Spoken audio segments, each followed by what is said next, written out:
Hello, and welcome to this short video on acing interviews. My name is Michelle and I'm a careers consultant at the university. So we're going to start off by looking at the different types of interviews. So probably the most traditional and the most common is face-to-face. That could be anything from 45 minutes to maybe an hour and a half. The second type that we're going to look at is telephone. So these are sort of early application stage. Sometimes it helps the employer sift through applications, maybe, about 30 minutes. The next one then is video, and that can be live or pre-recorded. It can be up to half an hour. A lot of large employers would use video, especially pre-recorded ones. And lastly, assessment centres. So basically, assessment centres are usually used quite a lot in graduate schemes. They're usually the last part of the application, where you would go for a full day with other candidates to, it could be online or face-to-face, and you go along for the day, you do various activities and tasks, and then usually end the day with a face-to-face interview. So let's look at getting prepared. So really important to research the employer, sort of understand the business and sort of their culture and their values. Read the job description. Why do you want that job? How do you match the skills that the employer is looking for? And why should the employer choose you?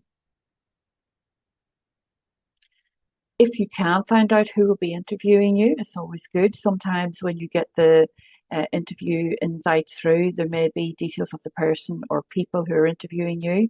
You could look them up on LinkedIn, look up on the careers pages on the company's website, even connect with those people on LinkedIn. And prepare for questions that you will get asked and questions that you might want to ask the interviewer. So, look at some common interview questions on our Interview 360 tool in My Career Hub. We've got lots of common interview questions on there, but also think about what questions you would like to ask the employer. So let's look at some practicalities. Travel, it's really important to plan ahead, plan your journey. So you get there in plenty of time. What to wear? We always would suggest, even if the company culture is really casual, that you go smartly dressed to the interview to make that good first impression. What to take? So you don't want to take too much. Maybe take, a pen and notebook. You may be required to bring some form of ID. And maybe a portfolio if you have, a paper copy or something, especially if you're in the creative industries. And let's look at etiquette. So just be aware that anyone you meet on the day, from the minute you walk through the door, could be asked their opinion on you. So it's always important to be polite and friendly to everyone that you meet the minute that you get there. So what about making that first good impression? So punctuality, apart from lateness causing you more stress and maybe, panicking throughout the interview, it does create a good first impression if you're there in plenty of time. So positivity and enthusiasm, be polite and be professional when you're answering questions. Respond positively to them and show enthusiasm about the role and about working for the company. Good body language. You don't want to be slouching on your chair. You want to give them a good firm handshake and good eye contact, and smile frequently. Show that you're listening, maybe just by nodding occasionally. And speak clearly. Answer all the questions clearly and concisely.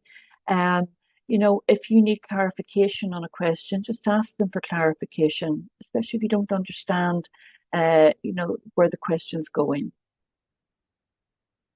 So dealing with nerves, and it's normal to be nervous. Everyone gets nervous when they go for an interview. So how can you prepare for those before the interview? Be prepared for the interview. Research the company. Look at common interview questions. Have a mock interview with a careers consultant. You can book those via My Career Hub. Plan your day around your interview, make sure that you've got your travel planned, that you get a good night's sleep the night before. Eat breakfast, that'll give you the energy that you need to be prepared for the day. Talk to a family member or a friend, they may boost your mood, give you some positive words and some sort of like, make you feel good because you're dressed smartly. And take a break, get outside, get some fresh air, being outdoors in the fresh air is good for your mental health. Maybe have a little walk. So what about during the interview? Well, what about the stop method? So basically, the whole purpose of the stop method is to really slow down, and to be aware of what you're doing and how you're feeling. So the S would stand for, stop what you're doing and focus on your thoughts. Take a few deep breaths. That would be the T. The O, observe what's happening around you, what's happening inside your body. And then the P, proceed to your actions, proceed with what you're doing. And as we said before, focus on your breathing and pause before you speak. Take that breath before you speak. Remember, you're having a conversation with someone. It's not an interrogation, it's a conversation. It's a two-way thing. They're interviewing you, but you're also interviewing them to see if they're the right people that you want to work for. And show confidence, non-verbal cues to show your confidence, that sort of smiling, listening, maybe nodding, to show that you're listening to them. Interview questions. So it's a good idea to prepare in advance for some of the most common interview questions. And some examples of those are, as you can see in this list here, you tell me a bit about yourself. Why have you applied for this role? Why do you want to work here? That's where your research on the company will be really important, why you want to work there, why you've applied for the role, what are your motivations to do that job? What skills and attributes are you going to bring to that role? Think of those transferable skills that you have. Look at your strengths. If you're not sure of what your strengths are, ask a friend or a family member what they believe your top 3 strengths are. What are your weaknesses? We all have a weakness. If you're going to say you've got a weakness in something, then it's really important to show how you're trying to develop that into more of a strength. Okay. And what do you see as being your main challenges in the role? So, when we read a job description, there's always something that we think, oh, I'm a bit nervous about that, or I'm not sure about that. It could be presenting to a group of people, so again, it's okay to say that to the employer, but again, talk about how you're hoping to overcome that challenge. So also there will be in every interview some what we call competency-based interview questions. And that's questions that an employer will ask you to sort of find out how you've used skills that they're looking for in any previous experience that you have. That experience can be from a part-time job, but it can also be from extracurricular activities. It can be from any sort of clubs or societies that you belong to. It can be from university studies. So whatever skills that you're talking about from any of those experiences, they're all transferable skills at the end of the day. And when you look at some of these competency-based interview questions, they'll want you to give them an example of how you've handled something. Okay, so it's usually give me an example or tell me how. So again, it's really good to practice those competency-based interview questions. And if you go onto the Prospex website, they've got some really good information on competency-based interview questions. And also, again, My Career Hub, our interviews tab has got lots of information on there for you as well. When you're answering the competency-based interview questions, it's a really good idea to use the STAR method. And the STAR method basically is if they ask you, tell me about a time you dealt with a customer problem, the S stands for situations. You tell them about the situation, what happened. The T stands for task. What was your task? What were you supposed to do when that particular problem was brought to your attention? And then the A stands for action. What action did you take? What did you actually do to try and solve that problem? And then the R stands for result. What was the result? Was the customer happy with the result? Did they, maybe pass any compliments on to you for solving the problem? So again, I've just used a customer problem, but it could be a problem with anything, okay?